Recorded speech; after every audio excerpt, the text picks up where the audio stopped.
Hi, this is a video about who the Your Inner Wisdom channel is for, and this is a second take. I have just recorded maybe 20 minutes of material, and only after I turned it off I realized that the entire time the video was off. Oh my god. Anyway, who the Your Inner Wisdom channel is for.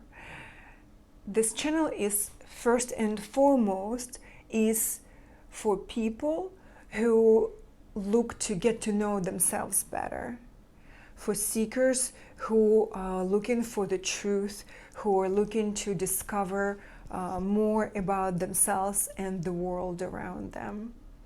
And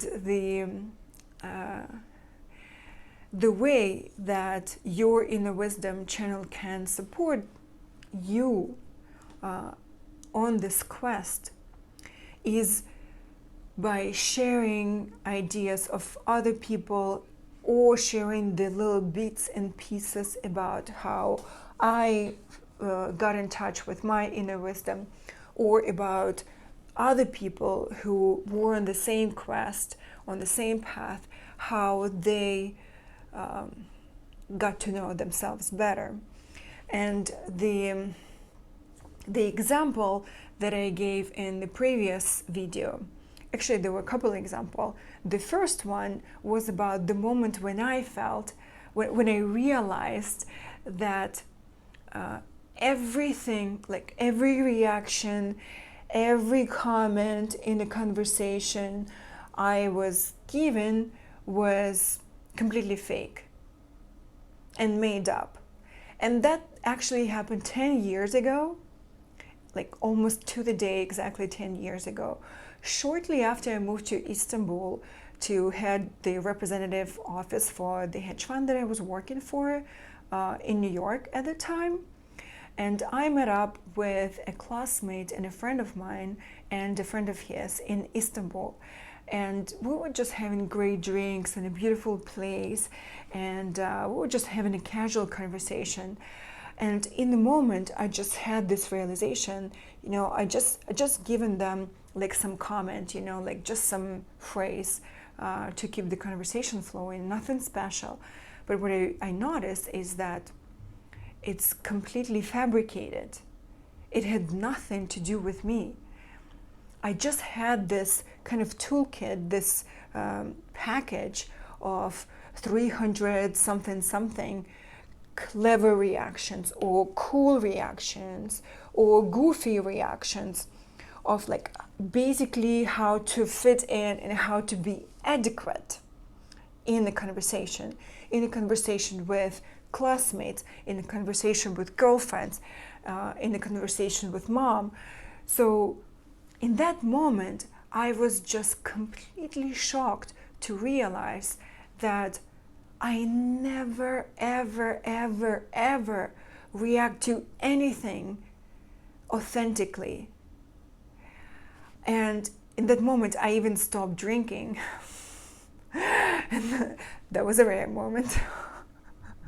and I asked myself, okay, if I were to react to a conversation authentically, what would I say? And to my shock, I realized that I had no idea. I had no freaking clue what I would say. And then I was like, oh my God, I am completely plastic. And to give you a backstory, why I think that may have been the case, I don't know if it's really important, but here it is anyway. I'm originally from Ukraine, and I moved to the States already when I was 26 or 27. I went to go to an MBA program at Wharton. And what I realized when I got there was that, first of all, I did not speak English. I took GMAT tests and I did very well on GMAT, but it's not the same as a conversational English. I did not understand English. I fell asleep after 15 minutes. in every class for the first 6 months. I kid you not. It was really hilarious because I always insisted on staying in the first row just so that I can stay alert and focused. And then I would pass out in every class within the first 15 minutes. And then I remember one class when we're supposed to give out this feedback forms about how the professor did. And I started complaining to the guy who was sitting next to me. Like, oh my God, this professor was so bored. And he's like, how dare you say professor was boring if you slept through the entire semester? Like, oops, did I? Fair point. I think I still gave the professor boring feedback, but that was my reality. So, to cope with the fact that nobody understood me, I did not understand anybody, and also I had a couple of heartbreaking moments. Like, for example, in the States it's normal to say, hi, how are you, while keep walking, right? And that's not how we do it in Ukraine. In Ukraine, first of all, we don't ask people how they are doing. But if we do ask, if we get that kind of question, we actually have to give a real answer. It's really rude to just get away saying, I'm fine or I'm great. Now it's changing. Now it's becoming a little bit more westernized. But when I moved to the States, it was not the case at all. Like, I would be immediately labeled as a fake had I given like, great, thank you answer and just keep walking. And so a few times I actually stopped to think about how am I doing, come up with an answer, and then by the time I come up with an answer, I realize that the person who asked me the question is long gone. And I remember just feeling such a heartbreak. Well, obviously, at the moment, I did not even realize I was feeling heartbroken, but this is me analyzing it in the retrospect. But basically, after that, this is what I did. I came up and I actually, I kid you not, I practiced to say, great, thank you, how are you? Because my English was not good enough at the time to say it all in one sentence. And so I just trained this reflex when I hear, hi, how are you? To say, great, thank you, how are you? Or great, thank you, and you, while keep walking, right? So since then, I've expanded my toolkit of responses or comments to include practically every situation. And that included goofy Elena, that included cool Elena, that included professional Elena, included flirtatious Elena. You get the idea. So, and that was maybe, it took me only maybe, 7 years. So 7 years after I developed that every reaction and every comment that would make me fit in the society I found in, until the moment when I realized, oh my God, I am completely fake. I'm a fake person, and I don't know who I am anymore. So what I did starting that moment is I committed and I set intention to find out who I was. And I was going completely blind because I honestly, truthfully had no idea who I was anymore. 7 years is a long time. And so what I started doing after I set intention, and I think setting intention to get to know yourself better is a crucial step number 1. And I use this formula to accomplish and achieve anything. And I will record a video on this one day. So what I started doing is that, first of all, I started observing my feelings. I started to be obsessed with my feelings. And just so you understand, at that time, my feelings were so suppressed and I shut them down so well. It was a professional grade feeling suppression that it would take me maybe like 3 months, like 10 weeks between the moment I feel the feelings and between the moment that I realize what I was feeling. I'll give you a classic example. I have an argument with my mom and I am clueless about what I'm feeling. I just go through it. I have one of those amygdala reactions. For those of you who are not familiar, amygdala reactions is basically the survival brain reactions.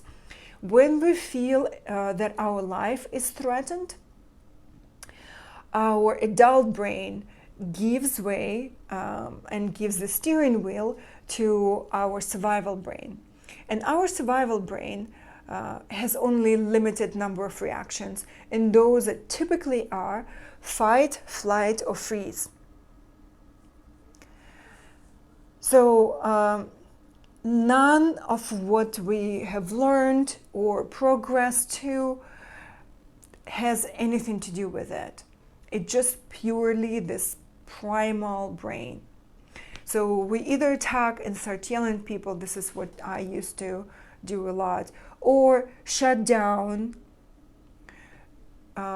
freeze, or withdraw, and we either fight physically or emotionally, and we just avoid the situation completely. And I personally used to do all three depending on the situation. And so I would basically tell my mom after like 10 weeks, Mom, do you remember that argument? Like, this is what I felt. I was just too vulnerable. I felt not loved. I felt criticized. I felt rejected, and I felt abandoned. And this is why I reacted in this and that way. And my mom would say, I have no idea what you're talking about. Like, she's moved on long time before this. And but basically that process of recognizing my feelings was very important to me. And over time I worked, and it took me several years, it took me like at least 5 or 6 years to shorten that gap between feeling something and knowing what I felt. And the best I could do was maybe 2-3 hours of, let's say, feeling the situation, being in the heat of the situation when I go into amygdala brain reaction, and knowing what I felt and why I felt it. And so that was my quest to get to know myself and to get to know what I was feeling, and to react authentically. And the reason I wanted to react authentically was that I realized that every time I am fake in a conversation, well, first of all, I cannot connect with my friends, right? Because every time we do it fake, it's not a real connection, right? Like, we simply have no chance of connecting with them. It's our mask talking to their mask. There is no heart connection whatsoever. So it's impossible to build a friendship in this kind of circumstance, right? 1. And 2, every time I was doing it, every time I was faking it, I was stressed out. And I felt that, like my shoulders were tense, my neck was tense, and no wonder I had neck problems and back problems, because I was faking it all the time. Every time that I was not by myself, I was faking it. So my chiropractor was a big friend. Actually, he is still a very big friend. Bottom line is that whatever your reason is to want to get to know yourself, this channel hopefully will give you support. Maybe it will be a little bit or a bit nugget of inspiration. Maybe it will give you an aha moment, or maybe it will give you a practical tool on how to support your quest of getting to know yourself. Stay on and watch more videos.